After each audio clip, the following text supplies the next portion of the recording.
Syaratnya wali ora mikir.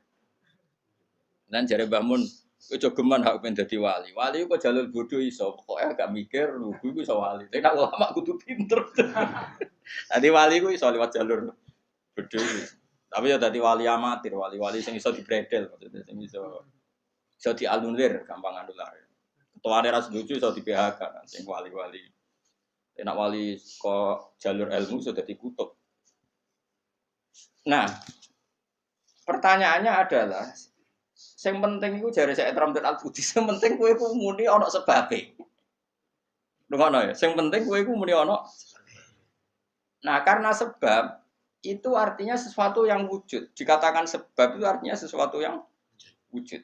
Makanya kita menamai Allah itu aslul maujudat atau musabbibul asbab atau wajibil wujud. Mergo nek kowe darani alam raya iki, misalnya alam raya ini diciptakan oleh siapa? Oh, enggak ada yang menciptakan, tahu-tahu ada. Lama-lama kan kita berpendapat, sebelum ada alam ini ada ketiadaan. Kemudian ketiadaan ini menjadi sebab keadaan. Kan lucu, sesuatu yang tiada menyebabkan sesuatu yang ada. Akal kita lebih menolak. Meskipun ketika akal gini, alam raya diciptakan oleh zat yang sebelum alam. Yaitu Allah. Tapi soalnya sedurunge Allah ono zat meneh. Ya ora sida Allah sing iku wae. Tapi ono pertanyaannya, jangan-jangan sebelum Allah ada zat lagi. Ya sik ora sida Allah sing sedurunge iku. Nah, sebetulnya kita ya ora paham. Terus akhirnya piye ya ora paham. Cuma penasaran gini bisa dihentikan. Luweh muhal nak ono kesimpulan sesuatu yang tidak ada menyebabkan sesuatu yang ada. Iku jenenge Allah lebih dikenali bisulub apa? Bisulub dengan sifat salbiyah.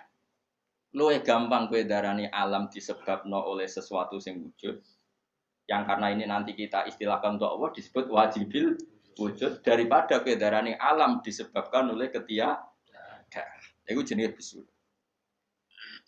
Makanya kita menemukan Allah nak cara ilmu tauhid disebut harame utawa muhalid daur mek tasal. So, kita harus mikir daur tasal malah bulat meneh. Paham ya? Jadi det itu penting. Mulane kula niku nganti sakniki niku pikiran kula nggih kaget det. Misale kula sakniki urip, rungokno ben aku saiki urip, iso bernapas, iso ngamuruhin, iso ngenyek, iso macam-macam. Mau ngenyek rogen barokah ngurangi dosane nambah derajate. Jajane ngurangi ganjaranku kena ngenyek kuwi. Tapi kan stokku ganjaranku akeh ra apa-apa lah. Dadi tak kena.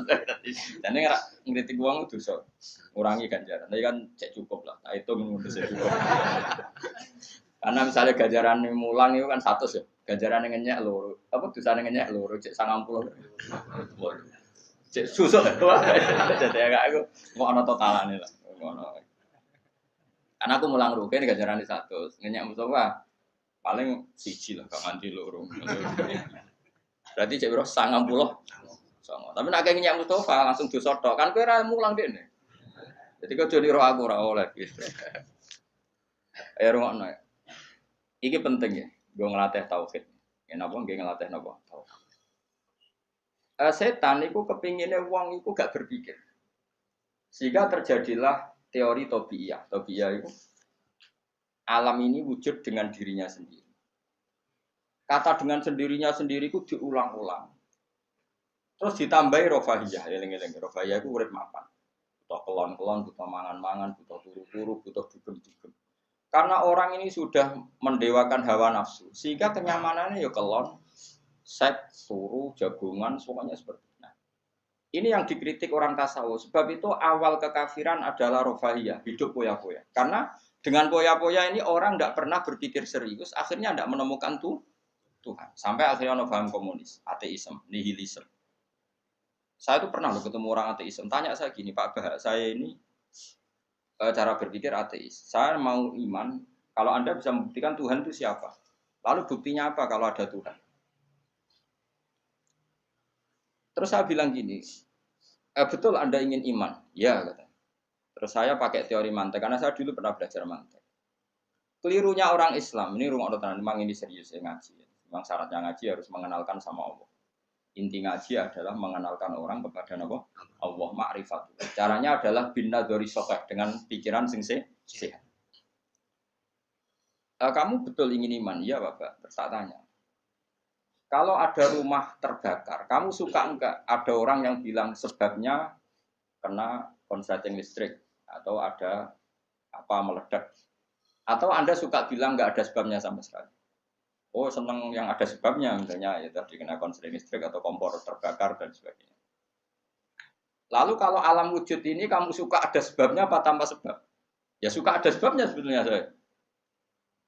Nah, sebab itu oleh Islam dinamai Tuhan. Sebab ini oleh Islam dinamai. Sebab itu dalam ilmu mantek, sebenarnya ilmu mantek itu nggak kenal Allah, bahkan nggak pernah nyebut nama Allah. Saya ulang lagi ya, di ilmu mantek, ilmu logika yang diajarkan di pondok-pondok itu tidak pernah nyebut Allah. Yang disebut adalah alam ini rubah, alam ini makhluk. Kalau makhluk butuh kholik. Paham ya? Alam ini sudah akibat musabab. Kalau akibat berarti butuh sebab.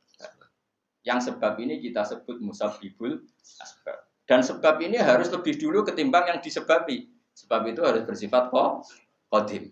Dan kalau wujud ini butuh sebab wujud, maka wujud penyebab disebut wajib atau wujud superior atau wujud super. Kita sebut wajibil wujud.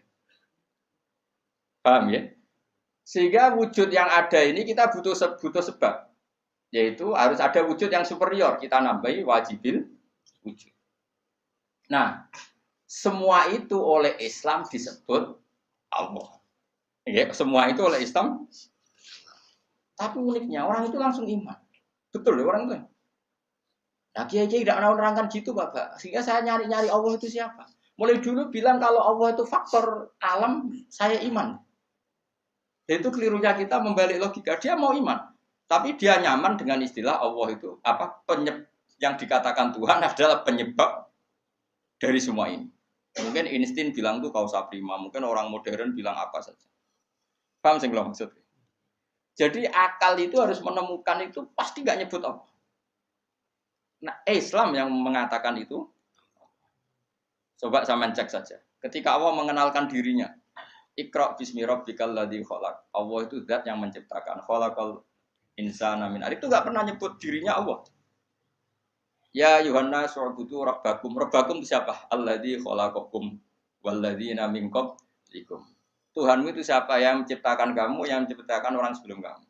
Sebagian ayat saya kata Allah nyembahlah saya. Saya itu siapa? Zat yang menciptakan langit. Nah, kemudian sifat-sifat ini oleh Islam yang punya sifat itu didamai. Tapi kelirunya kiai-kiai kalau nerangkan langsung Allah, tentu PKI pikirannya Allah itu siapa? Padahal akal hanya punya rumus alam ini butuh penyebab. Penyebab ini kita sebut musabibul asbab atau kausa prima atau wajibil wujud. Yang Islam secara agama menamai itu Allah. Langsung Allah mesti ditanyakan Allah itu siapa? Paham ya?